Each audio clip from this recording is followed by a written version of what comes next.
Are we sitting comfortably, Year 3? Then we'll begin. The Iron Man by Ted Hughes. Chapter 1. The Coming of the Iron Man. The Iron Man came to the top of the cliff. How far had he walked? Nobody knows.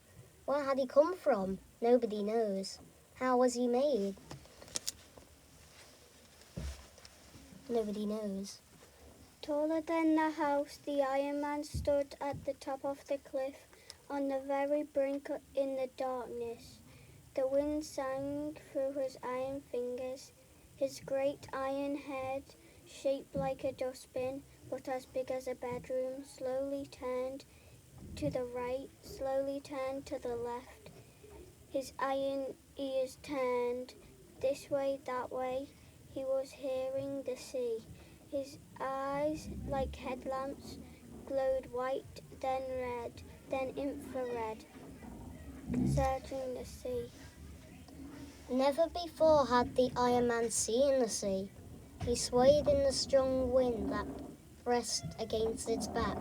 He swayed forward on the brink of the high cliff, and his right foot, his enormous right foot, lifted up out into space, and the Iron Man stepped forward off the cliff into nothingness. Crash!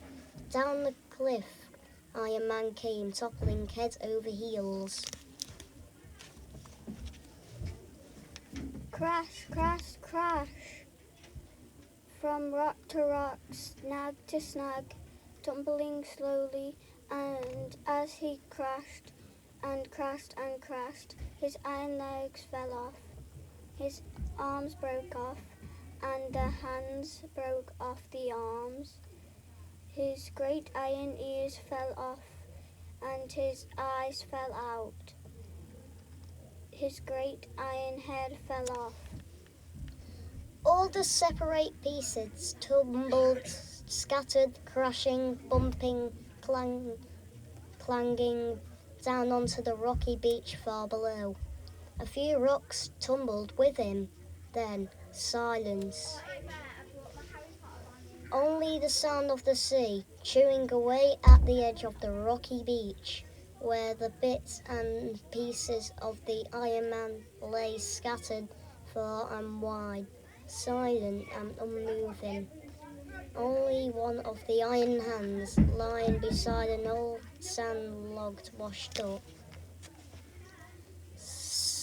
Seaman's boots waved its fingers for a minute, like a crab on its back. Then it lay still. While the stars went on wheeling through the sky, and the wind went on tugging at the grass on the cliff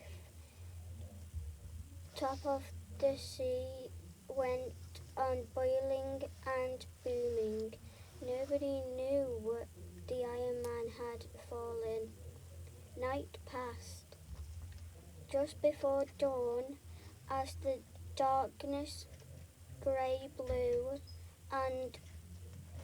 blue and the shapes of the rocks separated from each other, two seagulls flew crying over the rocks. They landed on a patch of sand. They had two chicks in a nest on the cliff. Now they were searching for food. One of the seagulls flew up. Ark! He had seen something. He glided low over the sharp rocks. He landed and picked something up. Something shiny, brown and hard. It was one of the Iron Man's eyes. He brought it back to his mate. They both looked at his strange thing, and the eye looked at them.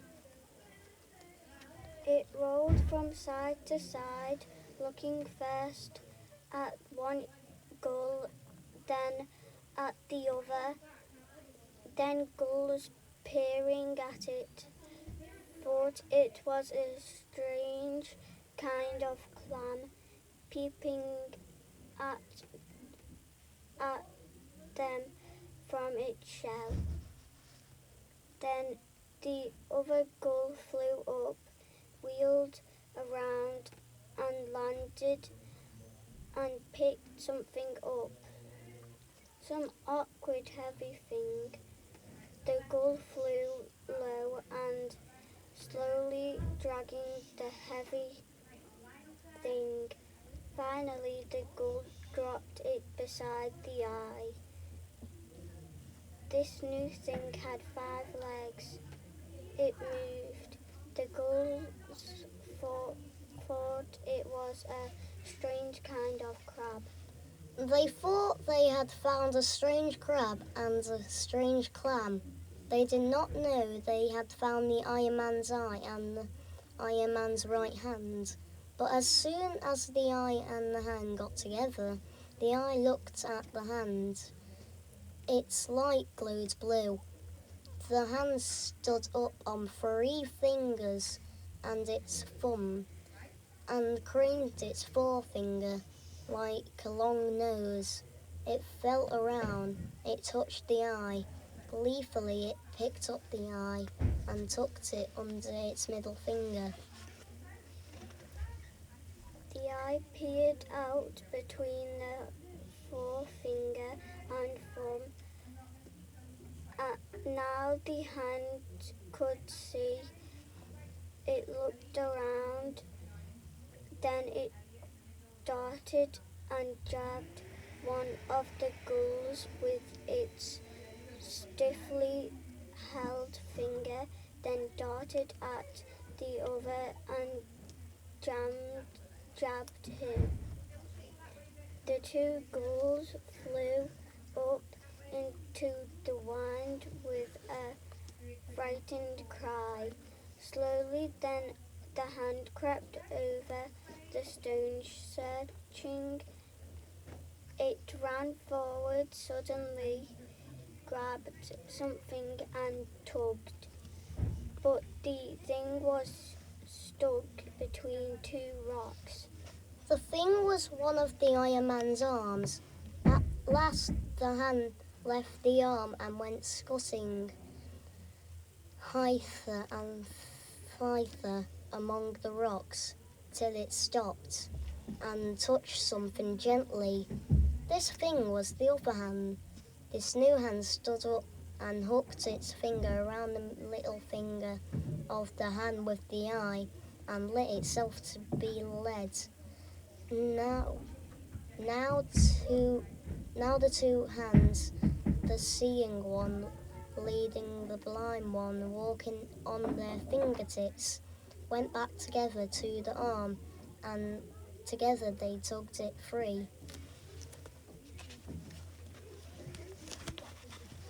The hand with the eye fastened itself on top to the wrist of the arm. The arm stood up and walked on its hand. The other hand clung on behind as before, and the strange trio went searching. An eye!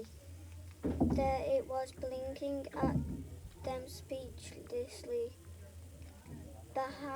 Beside a black and white pebble, the seeing hand lifted to the eye to the blind hand, and now both hands could see. They went running among the rocks. Soon they found a leg. They jumped on top of the leg, and the leg went hopping over the rocks with the arm swinging from the hand that clung to the top of the leg. The other hand clung on top of that hand. The 2 hands with their eyes guided the leg, twisting it this way and that, as a rider guides a horse. Soon they found another leg and the other arm. Now each hand with eye under its palm and an arm dangling from its wrist rose on a leg separately about the beach. Hop, hop, hop. They went peering among the rocks. One found an ear, and at that same moment, the other found the giant torso. Thank you for listening. Brilliant. Well done, both of you. That was awesome. 10 minutes we did then. Well done.